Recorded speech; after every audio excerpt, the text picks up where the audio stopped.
Now, I don't express it a lot on this channel, but I actually am a pretty big fan of the Amazing Digital Circus. However, this video is not about me. It is about a special individual that created the Amazing Digital Circus that got harassed for absolutely no reason. Let's get into today's video about the Amazing Digital Circus drama. As much as I love the Amazing Digital Circus, one thing that sucks about it is the amount of drama. And I truly am sorry for not covering a lot of this, but let's just cover some of the drama while we have the time.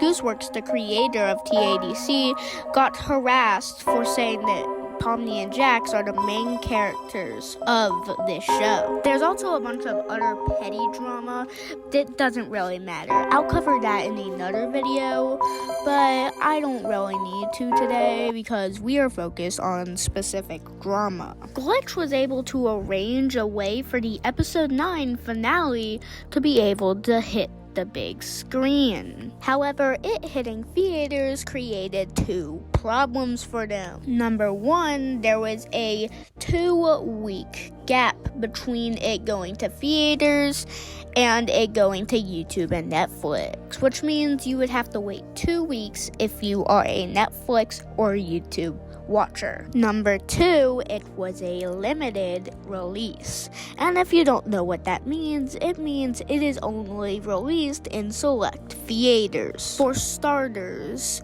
number one, they have to quarantine themselves from the internet for 2 weeks until it hits YouTube and Netflix due to the amount of spoilers from people tweeting it on the horrible place called Twitter or X, if you want to call it that because you're a weirdo, or people straight up recording it. And for number two, it being a limited release means a whole ton of fans will not be able to see this masterpiece, which is really unfortunate.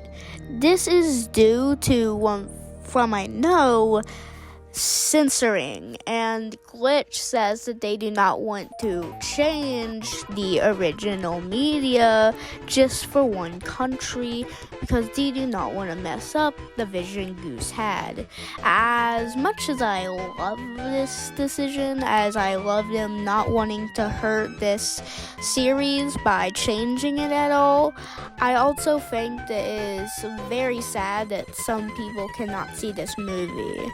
A lot of things I personally think is probably Kane saying he is God at one point in the movie could be blasphemous to some countries. As much as I appreciate Glitch's decision, I don't know how to feel about it either way. I really do appreciate Glitch thinking about the vision though and not wanting to mess up people's experience and just letting these people watch it in the preferred way that it should be written at home. It still is so sad that they won't be able to witness this amazing mark in history. It's pretty sad. The worst part is that is even the main drama of today's video. This drama tales from a place that many like to call hell, Twitter.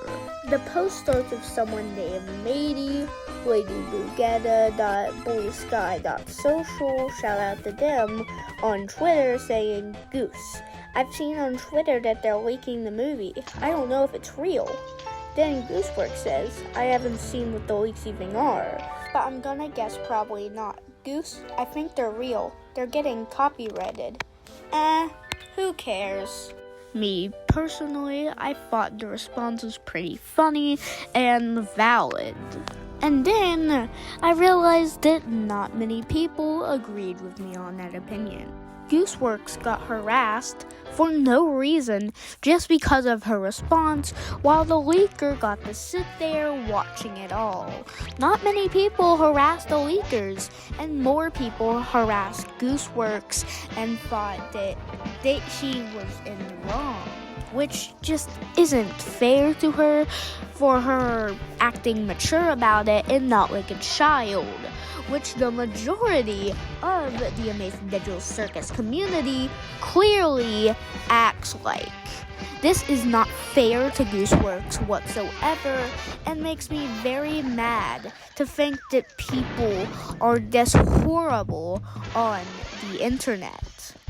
Gooseworks responded by saying, I know people are upset with my response, which is fun, but I kind of just wanted to make a cartoon, and it ended up being way more trouble than it's worth. I really just can't keep my heart in this thing anymore. It's gotten too much bigger than me. I probably should be the figurehead of it. This response really breaks my heart, knowing that this at one point was a passion project that she was in love with, and now she treats it like something she has to have, like it's a burden. And that's not because she thinks the show is a burden or she just doesn't care about the show. It's because of how much the fans have drove her crazy, which is honestly pretty sad. We still have the amazing digital circus episode 9 hitting theaters, but this is really just unfortunate news seeing Gooseworks be so sad about this. It's hard to handle, and it's unfortunate. Even though it's unfortunate, we still have to think happy and think about other fandoms we have and just be grateful for what we have. I appreciate Gooseworks and I love Gooseworks. She's an amazing person that did nothing wrong, and we all need to understand that.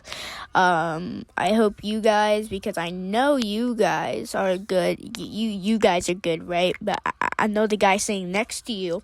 I know he's a hater, right? Yeah. Get that guy out of your house, by the way. What? He's robbing you, by the way.